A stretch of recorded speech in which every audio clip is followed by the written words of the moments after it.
गांव के किनारे खेतों के बीच एक छोटा सा घर था। वहीं रहती थी सिया, 16 साल की एक प्यारी सी लड़की जिसकी आंखों में सपने थे। लेकिन उस गांव में सपनों को उड़ने की इजाजत नहीं थी, खास तौर पर अगर वो सपना किसी लड़की का हो। सिया के पिता गांव के एकमात्र दर्जी थे और माँ गृहिणी। सिया का बचपन गरीबी में बीता, लेकिन उसने कभी शिकायत नहीं किया। उसका सबसे बड़ा सपना था डॉक्टर बनना। जब भी वह किसी डॉक्टर को देखती, उसकी आंखों में चमक सी उठती। वह सोचती, एक दिन मैं भी डॉक्टर बनूंगी और सफेद कोट पहन अपने गांव के लोगों का इलाज करूंगी। एक दिन उसने अपनी माँ से पूछा, माँ, क्या मैं डॉक्टर बन सकती हूँ? माँ ने पल भर चुप रहकर कहा, हाँ बेटा, बन सकती हो, लेकिन रास्ता आसान नहीं होगा। गांव के स्कूल में पढ़ाई का स्तर बहुत अच्छा नहीं था। किताबें पुरानी थी, लैब के नाम तक कोई नहीं जानता था और विज्ञान के नाम पर केवल किताबें पढ़ाई जाती थी।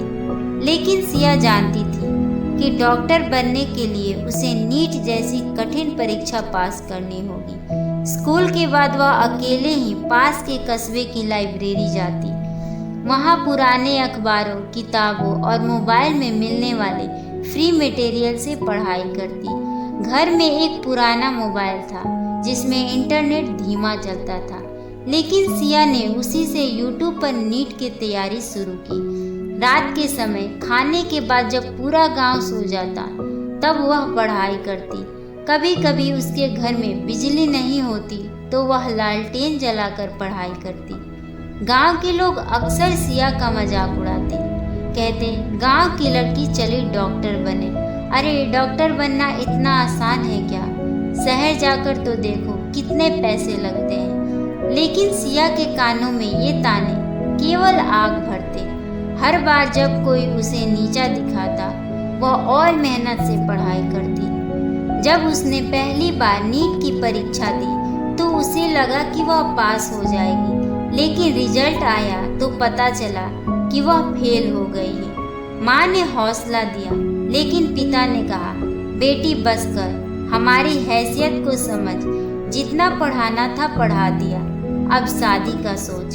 सिया की आंखों में आंसू थे, लेकिन आवाज में ठहराव।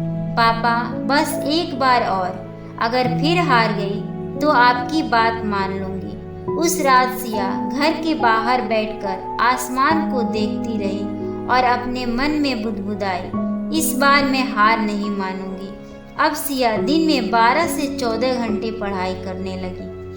कई बार पढ़ाई के चक्कर में वह खाना तक भूल जाती। अब वह पूरी मेहनत से पढ़ाई करने लगी।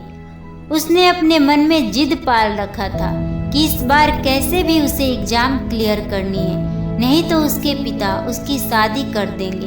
एग्जाम का दिन आया। सिया एग्जाम हॉल में बैठे सिर्फ यही सोच रही थी और अपने मन में बोल रही थी, सिया, तेरे पास यह आखिरी मौका है, तू कर सकती है। यही समय है गांव वालों को बताने का कि लड़की भी सपने देख सकती है और उसे पूरा भी कर सकती है। उस दिन सिया नर्वस थी, लेकिन हौसला मजबूत था।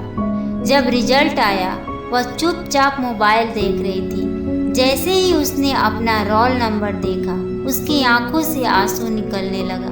वह पास हो गई थी। उसने माँ को गले लगाया और सिर्फ इतना कहा, माँ, तेरी बेटी अब डॉक्टर बनने जा रही है। स्कॉलरशिप के सहारे सिया ने मेडिकल कॉलेज में दाखिला लिया।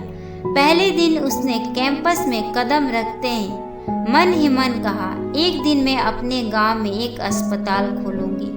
सालों बाद जब सिया अपने गांव लौटी तो वह डॉक्टर बन के लौटी। उसे देख गांव में खुशियों से ढोल बजने लगी। वही लोग जो उसका मजाक उड़ाते थे, अब गर्व से उसके नाम का मिसाल देने लगे। अब गांव के बीच एक सफेद रंग का अस्पताल था, जिस पर बड़े अक्षरों में लिखा था, सिया मेमोरियल हॉस्पिटल। सिया ने यह साबित कर दिया कि अगर मन में जिद हो और मेहनत हो तो कोई भी मुश्किलें, कोई भी बाधाएं हमारे सपनों के बीच नहीं आ सकती।